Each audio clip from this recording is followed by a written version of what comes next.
In this video, I will show you how to turn off Gemini AI training on your data. So if you want to keep your conversations private out of the Google's AI training, this is the setting you need to turn off. So once you are in the Gemini, you want to open this sidebar on the left side right here, and you want to click on this activity button.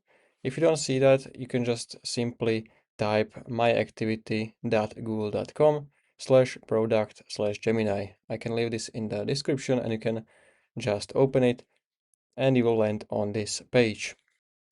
And here we are looking for this keep activity option. So you can see on default this is turned on, and if you want to turn this off, you can turn it right here, or you can also delete activity with that as well.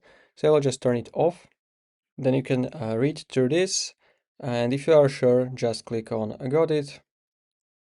Now there are two things to know. If you had some chats previously, they will be still stored unless you delete this activity right here.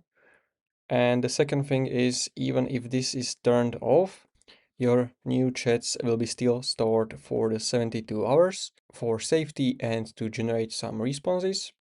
Also, one more thing, if you are using those buttons in your chats, this doesn't matter. If you have this setting turned off, the data can be still sent to Google.